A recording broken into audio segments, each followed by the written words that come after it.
Going forward, I'm sure whoever and wherever the states take up these cities, they will have elements of this built into the policy. Of course, after Lutyens Delhi, the next Delhi which was built in New Delhi was built by Rajiv's organization. So, Rajiv, it's all yours. I think what we need is a timeline. What are we trying to do? Are we just trying to say that this is a new tag given to us, that there's a smart city which we are going to build in very unsmart ways?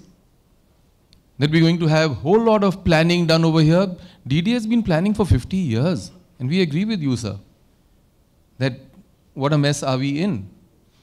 Basically, you cannot have government organizations doing this job. And if India is looking forward to double-digit growth, with all the planning, everything which goes into a Western model of thinking, I'm sorry, we're going to have no smart cities. Please allow private sector to take shape. We are so dominated by the government, we are so dominated by planning. If all the things which have been listed by you, sir, we will have a smart city in 50 years and nothing before that. Let's take the help of planning, let's take the help of wisdom, let's take the help of experience and keep on making corrections. But please do allow some initiatives to go ahead.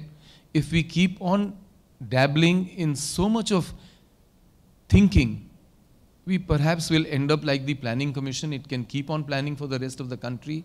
Maybe we've done a great job in the last 50, 60 years, but there are lots of aspirations which are still to be fulfilled, and perhaps they will boil over some time. We cannot have every NGO highlighting issues of caution, of highlighting examples from the West, because they just don't allow you to work ahead. They don't allow the private sector to go ahead. They don't allow the government to even think ahead, because so many problems come in a transparent way of operation, which is how the government works. So I would really request that if we are doing some thinking about smart cities, let each forum come up with some request for a mindset change and a timeline. We keep on planning, we'll do the best job in planning, but there'll be no city on the ground. And if we can break some rules, if we can change some rules, let's see what is the easiest way of doing that without causing harm, either to the environment or managing environment. We don't need an NOC, we don't need a clearance, environment clearance. Let's do some environment planning and say that yes, if people can plant more trees where they cut more trees, why should they use multi-crop land? Why not wasteland? Why not hilly or stony land? Let's plan and give them there. After all, it's as much your right as anybody's right on the street to get a pakka house and a roof over his head in the best possible environment that the country can afford. And I'm sure there are people from across the globe who are willing to invest into these. There are people who are willing to get examples. We work in a democracy and we will have to make up our minds that do we wish to go and fulfill those goals, or do we wish to discuss goals which eventually may not be achieved at all. That's it, sir. Excellent, as usual, Rajiv. I have just one thing to add on what Rajiv said. At the end of the day, everybody is going to find a place to live in a city. Wherever he goes, whether it's likable or not, he will find a place. And he or she will not stay there forever, because obviously aspiration change, things move. And history shows that, when people come into a city, it's always a transit and another transit and another transit, and eventually life stays in a transit in a city too. You keep moving into bigger or different houses, nearer work, etc. So what Rajiv says is correct. Set the norms and then let them go ahead and do what they want to do. And as long as each building is safe, as long as each building is environmentally friendly, just let the development take its course. At the end of the day, however bad the process may have been on roads in Gurgaon, it is the only place in the history of the world where more than 5 million people have come together in 15 years to work, to live, and also to play. and also go to school. Somebody's shaking their hands, but I'll come to that in a minute. I know it's not perfect, but at the end of the day, nothing is. Please. Yeah. I have a couple of points on this. While we are building a smart city, I think it's important to remember that while it is cutting edge and technologically wonderful today, it is possible that in a few years it may actually become obsolete. So smart cities do have an opportunity to become obsolete within a few years if we stand where we are. And I think if you just see, and that is the definition of urban decay as we know it. So therefore, if we are to really make a market change in the way we have built our cities or how cities have evolved around us, we have to change the way we think about these cities going forward. Now, the thinking, as Rajiv has mentioned earlier, has remained pretty much the standard way. People have migrated into cities and we have built facilities around as the migration has happened. I think it's important for us to therefore take one step further and say who will continuously update these cities.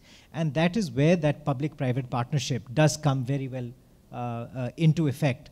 So there is a very great crying need for a real development of trust in the private sector, whether it is in the sector of construction or planning or development, or the industry that I represent, which is the safety industry and the security industry. To give you an example of what the safety industry has done, for example, as a partnership, my firm G4S runs 5 prisons in the UK without a single policeman on any of those sites. So everybody, I mean, people who are serving life sentences, who are on death row, are not even managed by a single police officer in the entire place. Similarly, we are managing borders, we are managing nuclear installations, we manage the first rung at the Pentagon.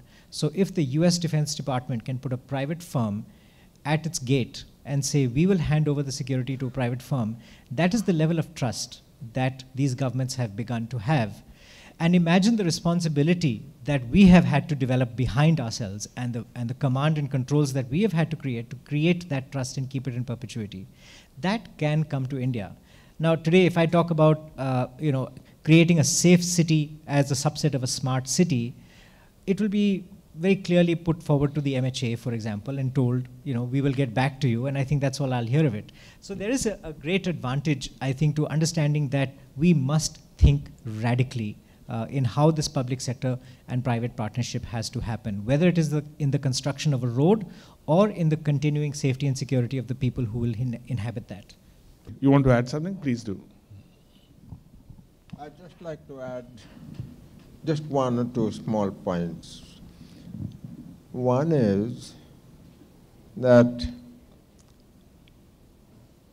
a smart city, as I visualize it, also calls for an integration of the lives of all different segments of the population. At the present moment, unfortunately, our experience of the last 20, 30 years with the private sector has been that they have concentrated on building only for the facilities for the middle and upper income group levels, to such an extent that they've really sort of again ended up creating a whole series of gated enclaves. A city of the future cannot be a city of gated enclaves. It must be one where many aspects of life, the work centers, the community centers, the offices, all the other facilities, the rich and the poor, live in close contact with each other and not isolated. Oh, I have a point on this. Yeah. Sorry, I have a point to add on this. The vision of the Prime Minister, as announced, is a $20 trillion economy.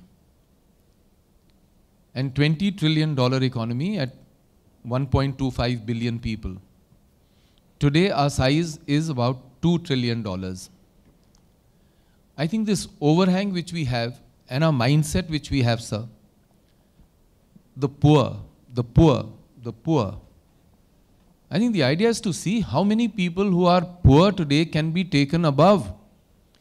It's not that, yes, when you say that, sorry, cities are being planned, gated communities are being planned, let's do gated communities for what we say are not so middle class. But let's get them into the middle class on a 20 trillion. Please, the They all want to be total a part of the GDP of the middle world is only 80 trillion. The- And 1/4 is in the US. So why do we have this great, burden of carrying poor? Maybe because of 1,000 years of our history, we've been rendered poor. India was not known as a poor country, but today, for the last maybe 100 years, and the British taught us good English for that we are a poor country, we are a deprived country, and we must continue to think. And 60 years, our governments have been drilling it in our head, maybe his head and mine too, that whatever you do it in the name of the poor, the consumer, and the farmer, and you can justify any power to yourself. Then I get all the power in the government to decide what is good, because I will be doing it only in the name of the poor, but of course I will not be living like the poor myself. I live in big cotis and I'll be a good IAS officer living in good places. Or for that matter, any central service. Hyderabad estate, sir, full of government servants. So it's really a time that we said, no, we will lift people out. Let's go towards increasing the size of the economy. Let's try and give people as much money as we can to live well, to educate themselves well, to have a good quality of life. But for that, we need a total mindset change.